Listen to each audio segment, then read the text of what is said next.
Hey, hi, welcome to the lucky that have gotten into the room.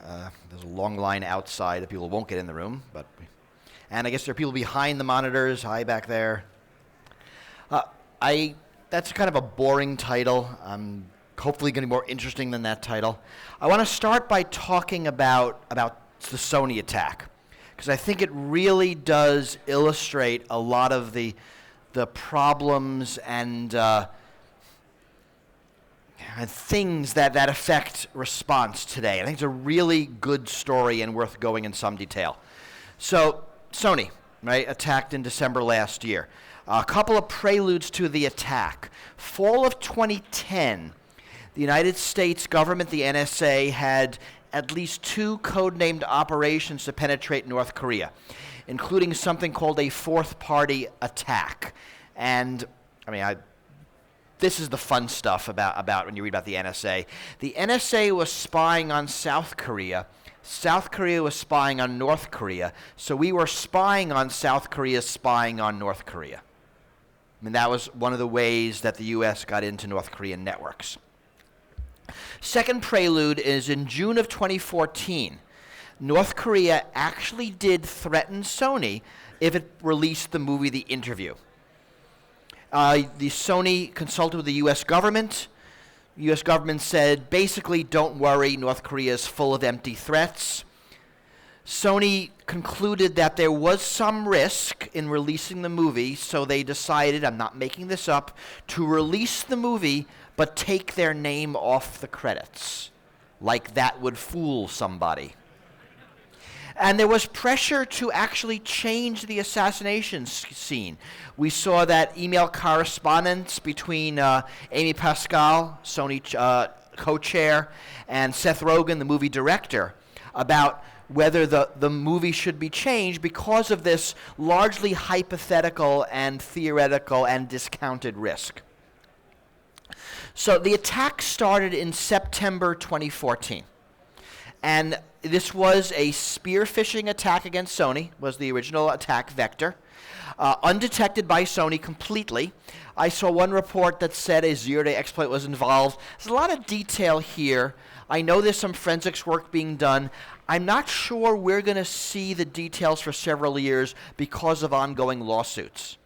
But I think it would be useful for us to know.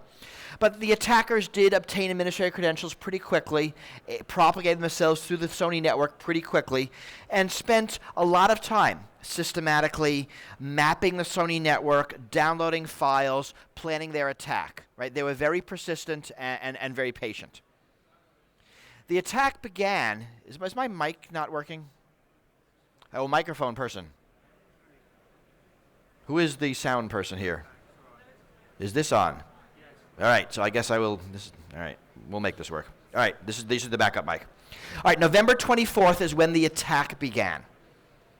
And it began with the destruction of hard drives and Sony servers inside the Sony network. And here's where I think the attackers made, I think, their first serious mistake. That the way the attack worked is when these servers started deleting their data, a picture of a skull and crossbones appeared on the screen. And any savvy employee at that point immediately pulled the power plug. And that actually ended up saving a bunch of data.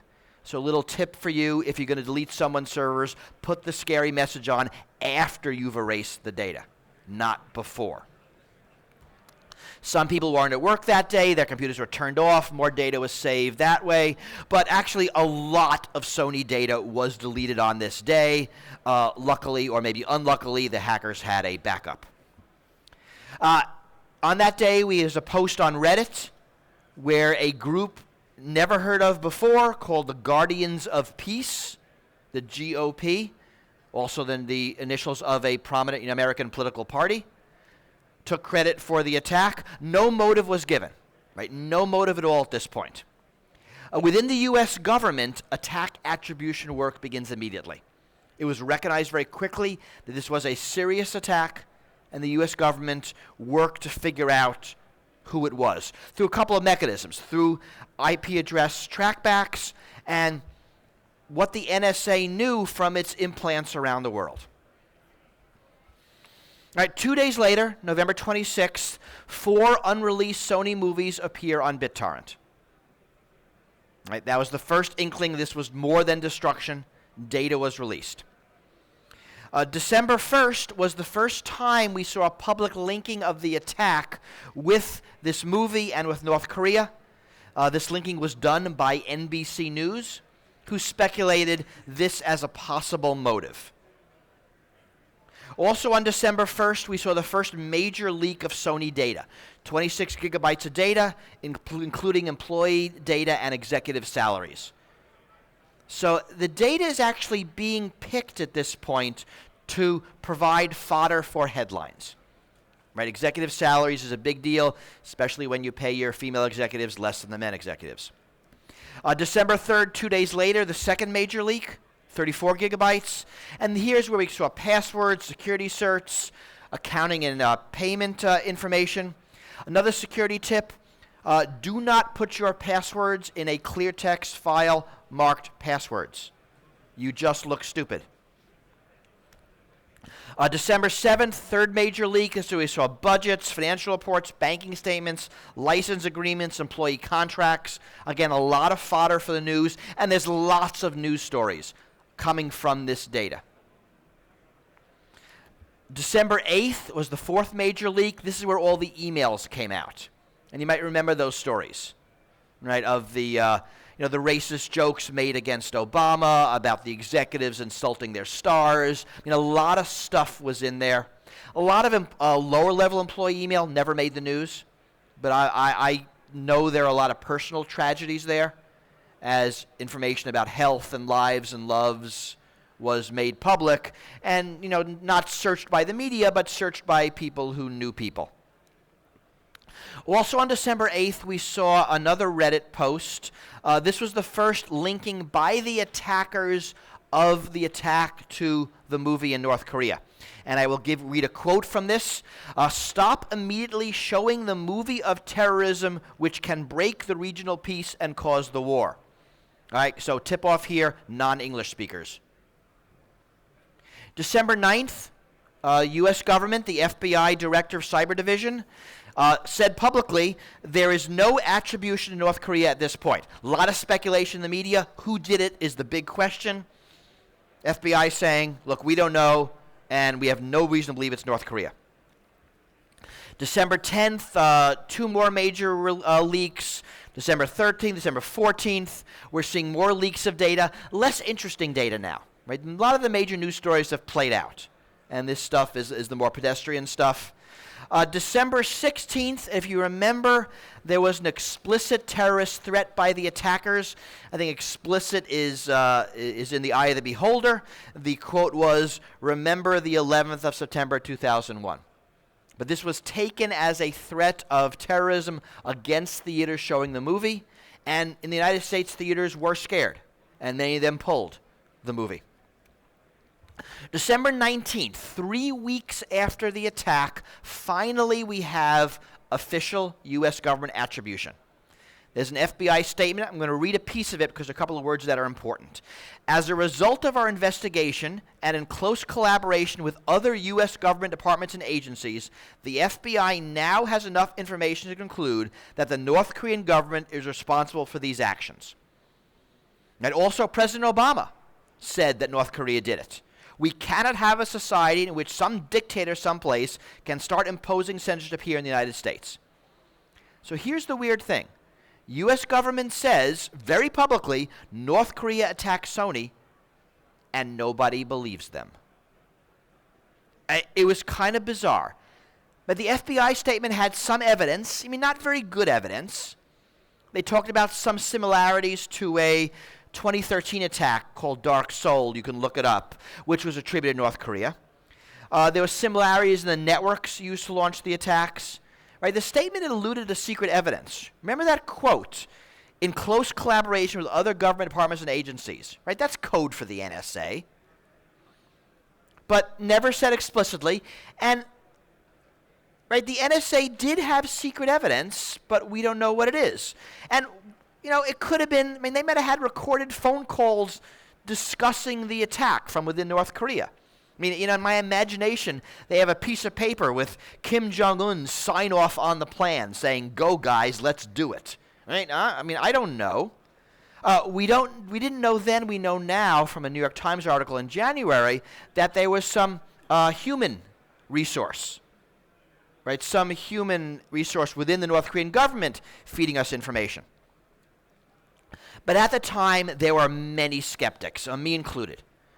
Mark Rogers of Cloudflare posted some really well thought out rebuttals of why North Korea couldn't be the attacker and the FBI was lying. I wrote essays. There's a lot of stuff going on, right? Sony has a vested interest in this being North Korea, right? They're going to be the victim of a dozen lawsuits. And if you can invoke a force majeure clause, if you can claim that this is an act of war by a foreign power, you're probably ducking a lot of liabilities. Right? The U.S. government has an interest in concluding it's North Korea for a bunch of internal political reasons.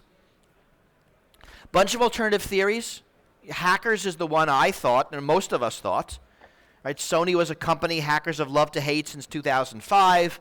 The last time this sort of thing happened was H.B. Gary, remember 2010, when the hacker group Lulzsec basically did the same thing to H.B. Gary, broke in the network and published everything. There was linguistic analysis of the Guardians of Peace messages implying that a native Russian speaker wrote them. There were theories on disgruntled insiders, on Norse Security. They're in the show floor. They were propagating that. They actually said at one point they knew who did it. They briefed the FBI. We never heard from them again, so probably wrong. Unaffiliated North Korean nationals was another theory. I mean, a lot of these attacks are kids playing politics, and that could be what this is.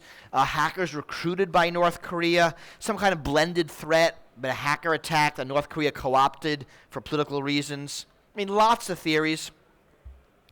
December 22nd, North Korea was the victim of the denial of service attack.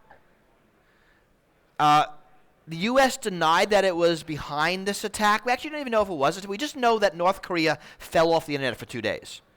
Now, North Korea has kind of very fragile internet infrastructure as it is, so it just could have been coincidence. Nobody knows, even now. January 2nd, the U.S. government imposed sanctions on North Korea. I actually don't know what this means. It was mostly meaningless. North Korea is the most heavily sanctioned country on the planet. There's not a lot left we can do to them, but we did something supposedly to retaliate. January 7th, this was, I think, unprecedented. The FBI Director James Comey, he's speaking at Rutgers University in New York, and he's talking about this attack, and he's giving actually more evidence, because he's saying, come on, everybody, believe me. He said that the North Koreans got sloppy, that they tried to hide their IP addresses, mostly successful, but occasionally they weren't. Again, many skeptics. There's another great Mark Rogers post on the Cloudflare blog that talks about why this can't be true either. And forensic investigation continued. I know Mandiant was involved in that very heavily. Cleanup. There was a February 2015 Sony earnings statement which said the cost of investigation and cleanup was $15 million. I actually don't believe that. I can't count that low. I mean, it's impossible it was that cheap. So we might see more numbers in later Sony stock filings. Okay, so why did I just spend 10 minutes on this? Why this is interesting? I think this encapsulates a lot of the themes and some of the surprises of cyber conflict here in the 21st century. One, cyber war rhetoric is real and it's scary. There was a lot of saber rattling in the United States. Former Speaker of the House Newt Gingrich calls this pure cyber warfare. Senator John McCain, a manifestation of a new form of warfare. A lot of war talk, and this really skewed debate. And I think we have to be careful about it. Two, the target was not critical infrastructure. I mean, who actually thought that the first major cyber attack against the United States would be against a movie company? Right? Not actually on our list of critical infrastructure. The objective here wasn't theft. Right? Most of our cyber threats involve theft. Either it's theft of credit card numbers and stuff that can be monetized, or it's IP theft. I mean, here, the objective was, I don't know, coercion or embarrassment or just pure damage. Right? Not the sort of threat we tend to worry about. We're all vulnerable to this sort of thing. I mean, fundamentally, I don't believe that any of us could have withstood this sort of attack by this sort of adversary. I mean, I think of attackers along two axes, skill and focus. Right? Your low-skill, low-focused attackers, those are your script kiddies. That's the background radiation, the internet, the stuff that everything out there on the show floor deals with. Right? High skill, low focus, think of those as your zero-day exploits, identity theft attacks, right? Things like the Target breach, all the massive credit card breaches. Doesn't matter who the target is. What matters is it's somebody, they have a big block of credit card numbers. Right? Low skill, high focus, that's a targeted attack. What this is a high skill, high focus attack. This is advanced persistent threat. And the difference that matters is absolute versus relative security. Against a low focus attack, what matters is, are you more secure than the guy next to you? And if you are, you're going to do great. Against a high focus attack, it doesn't matter if your security is relatively better than anybody else. What matters is your security better than the attacker's skill? And you all know, if you know anybody who does pen testing for a living, a sufficiently skilled, motivated, funded attacker will never fail not to get in, right? I mean, we know this is true. And the question is, how do we deal with it? On the other hand, Sony had some really bad security. I mean, a bunch of the leaked documents talked about how bad Sony's security was, and you can sort of see it in the way the attack unfolded. I actually have a quote from a guy named Jason Spaltro. He was the executive director of information security from Sony, and this is 2005. He says, "We're trying to remain profitable for our shareholders, and we literally could go broke trying to cover for everything. So you make risk-based decisions. What are the most important things that are absolutely required by law?" Turns out you got to do a little better than that. Another really important point here is the democratization of tactics. Right? It's not that we're fighting a cyber war. It's that we're increasingly seeing warlike tactics in broader cyber conflicts. I mean, we actually are living in a world where you can be attacked and not know if it is a nuclear-powered government with a $20 billion military budget or a couple of guys in a basement somewhere. That's actually a legitimate thing to be unsure about. That's freaky. Right? Technology is broadly spreading capability, and the same tactics and targets and weaponry are used by everybody. Right? In the real world, you can tell the attacker by the weaponry. Right? If we walked outside this building and we saw a tank on the street, we would know the British military was involved because only militaries can afford tanks. Right? The weaponry is a shorthand to identify the actor. That doesn't work in cyberspace, and we're seeing this more and more.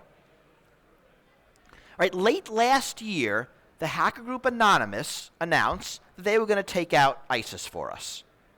I mean, good for them, but what? Does that make any sense to anybody? In 2010, another arm of Anonymous threatened NATO. Again, what?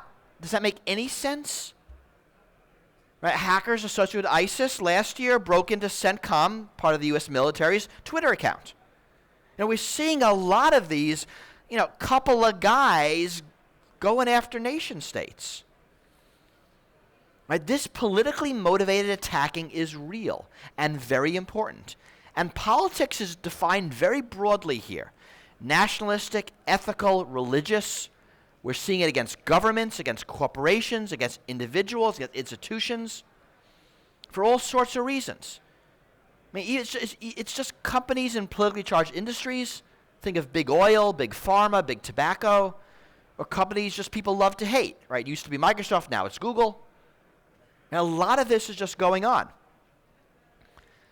And here's the real issue. Attribution is a problem. Attributing attacks is very, very hard. So in 2006, Israel attacked a Syrian nuclear power plant. It attacked it with airplanes and bombs. And the thing about that attack is the Syrians could look up in the sky, see the planes, and they knew where the attack is coming from. 2010, Israel and the United States attack an Iranian nuclear power plant with a cyber weapon. And the Iranians had no idea, one, they were being attacked, and two, who did it. I mean, unless, we called them up at some diplomatic channel and said, hey, that was us, haha. Right? Cyber weapons don't come with return addresses. And when we attribute attacks, it can take weeks. It took the U.S. government 3 weeks to announce that North Korea attacked Sony. When you're being attacked on the internet, you've got, 10 milliseconds to figure it out? 3 weeks is not going to cut it. And providing evidence is really tricky, especially in a world where secret evidence becomes more and more prevalent. Right? The U.S. announced that North Korea attacked Sony, and we just didn't believe them. For a bunch of reasons, right? There's a broad distrust in the security community, especially because of Iraq and weapons of mass destruction, and there's not a lot of goodwill here. And then the FBI providing this partial evidence that wasn't really convincing.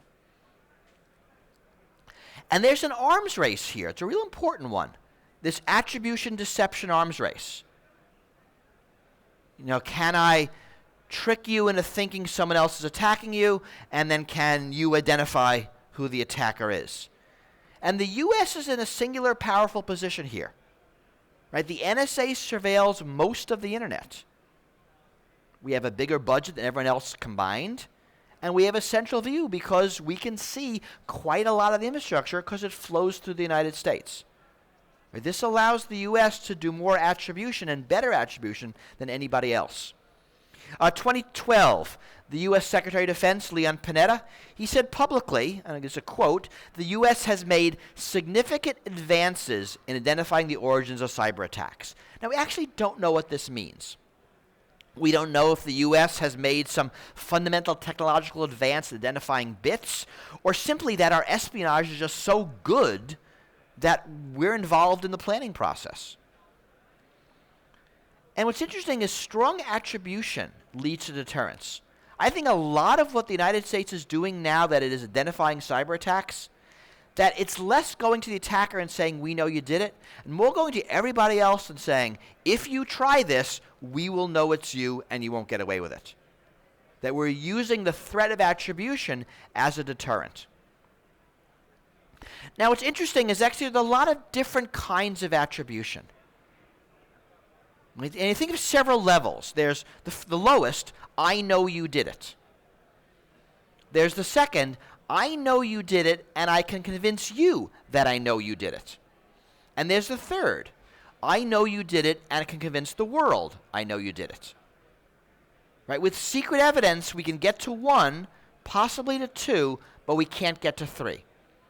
And that's going to be increasingly difficult as we expect our citizens to approve of retaliatory actions.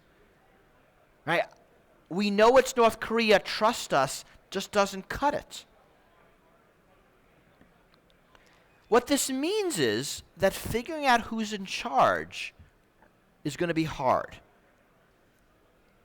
Scott Charney of Microsoft said this first, and I think it's a really profound comment. What he says is, when you're being attacked, there are a variety of institutions you can call on to defend yourself. Right? You can call on the police. You can call on the military. You can call on whoever does counterterrorism in your country. You can call on your corporate lawyers or a bunch of products and services. And the key insight here is that the legal regime in which your defense operates depends on 2 things. Depends on who's attacking you and why.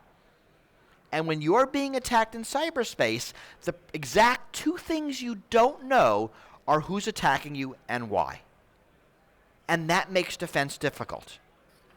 I mean, we can have discussions, and we should, policy-wise. Whose job is it to defend Sony? Well, it depends. Against the North Korean government, you can argue it's the military's job to defend Sony. Against a couple of hackers, you can argue it's the police's job to defend Sony. Okay. Well, whose job is it to defend Sony before we know whose job is it to defend Sony? The only possible answer here is that it's Sony's. No one else is going to come until we figure out who did it. Which means we need really good defense without attribution. And there's this huge disconnect. Right? The attack happens, and the one question the world is asking is who did it? And within incident response, the one question you should never even care about is who did it. Because it doesn't matter and you're not going to know. And so you got to do defense anyway. So what we need is good defense without attribution. Good incident response without knowing who did it. Fast, flexible, effective. Technical and non-technical. I mean, you see a lot of failures inside Sony here. They had no incident response plan. And very quickly, this was amazing to watch, the individuals, they started out being, we are Sony and we are defending ourselves, and they very quickly fell into, we are individuals and we're defending our careers. Right? The team cohesiveness fell apart immediately because there wasn't any team response. What we want here is resilience in our networks, resilience in our systems, resilience in our institutions. And you don't get that without some coordination. Right? We need to start thinking about who secures critical infrastructure. And by this I don't mean movie studios, I actually mean actual critical infrastructure, power, communications, transportation, chemical plants, that sort of thing. We have some real serious market failures here that I think will require government intervention to actually work at all. And there's a real blurring between espionage and attack. The U.S. military terms, which I kind of like and want to start using, are CNE, computer network exploitation, that means stealing stuff, and CNA, computer network attack, right? That means doing damage. Policy-wise, they are very different. In the United States, the first one is the NSA, and the second one is U.S. Cyber Command. But as techies, we know that they are exactly the same except for the last step. Right? Is it copy star dot star or delete star dot star? Right? Everything else is exactly the same. So we have these two actions that are very different policy-wise and legally, yet almost identical technically. And this, I think, presents some unique challenges for defense. And for attack.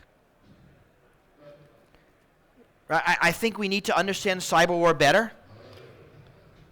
That there are some very fundamental things going on as to what cyber war is, how defense works, how natural defenses work. The neat thing about, I don't know if neat's the right word, the interesting thing about this U.S. versus North Korea, that North Korea has actually some very natural cyber defenses in the fact that they have 12 computers? And they have, I'm not making this up, 1,000 IP addresses. They have almost no internet infrastructure. So they are highly secure against internet attack. Their terrain is more defensible. United States, right, highly vulnerable because we are highly dependent on the internet infrastructure. We have a huge infrastructure, incredibly porous, incredibly complex, all the reasons why it's insecure. Right? So you have this asymmetry in different countries. Well, one of the reasons that cyber attacks by non-nation states are so damaging. It's hard to attack a non-nation state in cyberspace. We need to start thinking more about resilience. How do we build that into our infrastructures? How do we build it into our systems, our companies? And this is hard. I mean, unfortunately, I think we're here in the early years of a cyber war arms race. There's a lot of nation-state rhetoric. We're seeing more nation-state attacks against non-nation states. And I've already mentioned, it's not just North Korea against Sony. This year, China attacked GitHub. Also kind of weird. Right? Iran attacks Saudi Aramco. U.S.-Israel attacks Iran. I mean, there's a lot of this back and forth where countries are not attacking each other, but attacking companies within those countries. And I think we're going to see more of that. I sort of think of it as that these nations are building up for cyber war, and now we are all in the blast radius.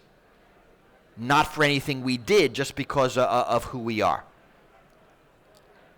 And I think this is the kind of policy discussions that we need to see more of. Right? In the United States, I'm sure you're following, we're having some pretty impressive discussions in Congress about surveillance and surveillance successes. And there's certainly a lot of surveillance successes. But the other side of that, we're not having similar discussions about vulnerabilities and defenses and resilience and attack and how we should maintain our military cyber posture. And indeed we have to. So thank you.